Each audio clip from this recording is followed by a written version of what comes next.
Hi. So, I can't really see you because I don't have my contacts in. And I'm gonna try using these, see how well it picks up my voice. Um, so the subject today, I was reading this, Metaphysics by Walsh. And I'm not gonna read to you the whole uh, text, but there is like a point here to be made. And it has to do with how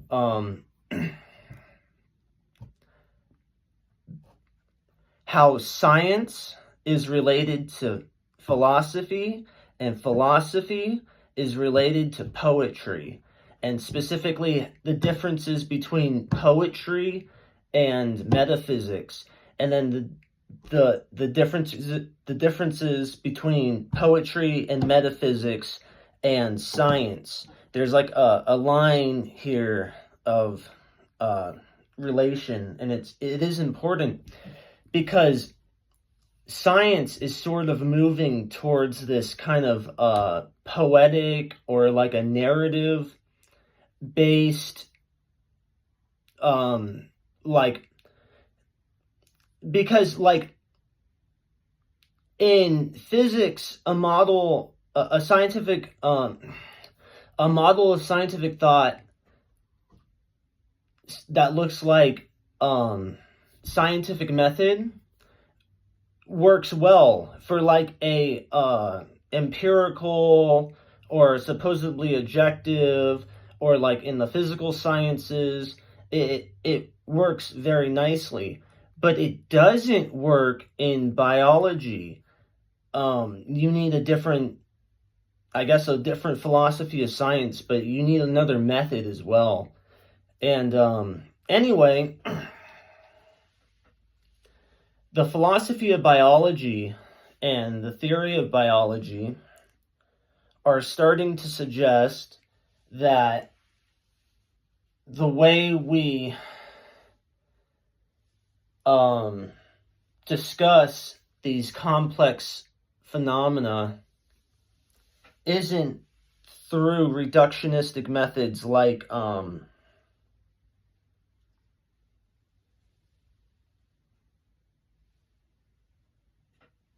how sometimes people will think genetics, like there's one gene for some trait.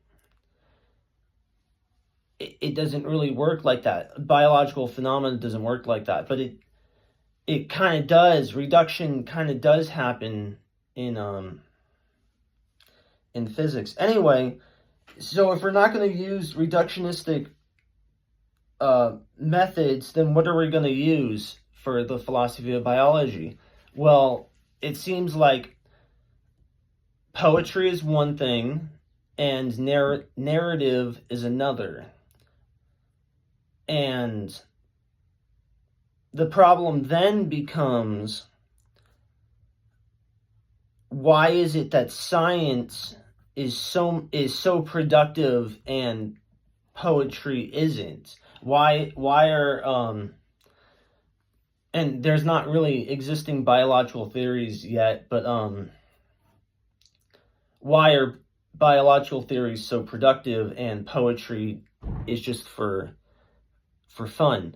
Well, I mean, there's reasons for that, but that's the concern here, at least here from what I'm reading.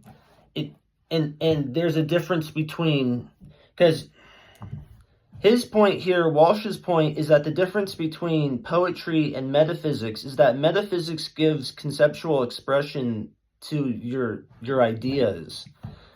And that's true. Poetry doesn't have a responsibility to like fully articulate its concepts. It can just kind of point at them and kind of do a hand wave and say, yeah, that's pretty, isn't it? And that's all it really is. It has license to free expression like that. But metaphysics, you need, and then certainly in science, you need like way stronger systematic articulation of the different interacting parts of the scientific mechanism, whatever it is, reductionistic or not, holistic or not, whatever the mechanism is. You, I mean, if it's mathematical, if it were, if the scientific mechanism provided in an argument were in some way statistical, I would expect to open up the report and find like 80 pages of like, I don't know, charts or graphs or like long series of what are they called? Arrays of different values. I don't know. But I would expect to find something like that.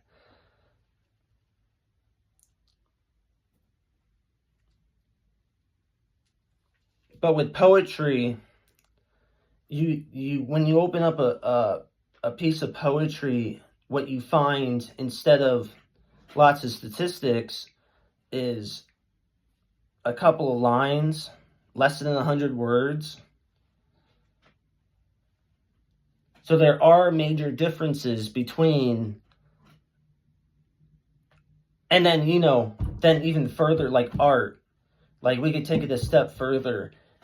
Art has even greater license to poetic freedom, and they don't have any responsibility to like even they don't even have to have it. Art doesn't even really have to be interpretable. It's totally open, as opposed to like poetry. And I'm not, you know, a big art person, so I can't really say, I don't have experience with art, but I think the author's message is more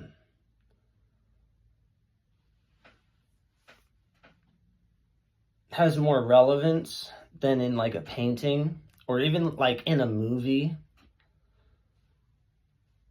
Anyway, I'm getting kind of off topic.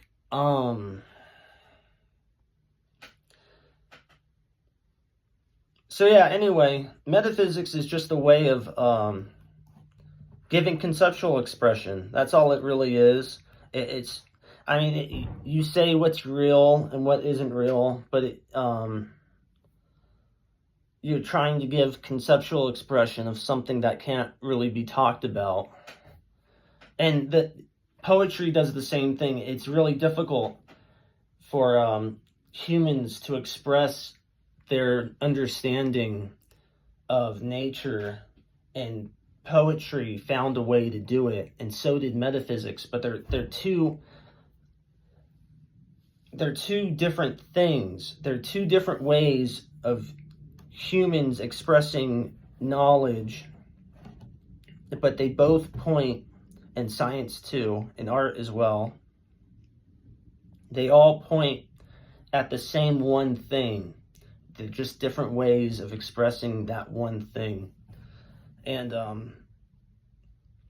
the important thing is that even though they all point at the one thing, they aren't interchangeable. They each, in their own way, are unique.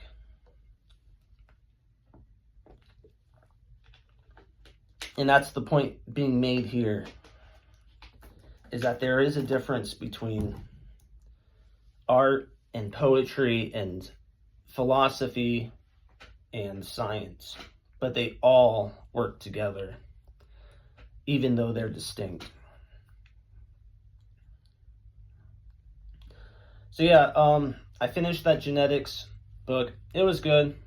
He didn't make the information contained in mistake.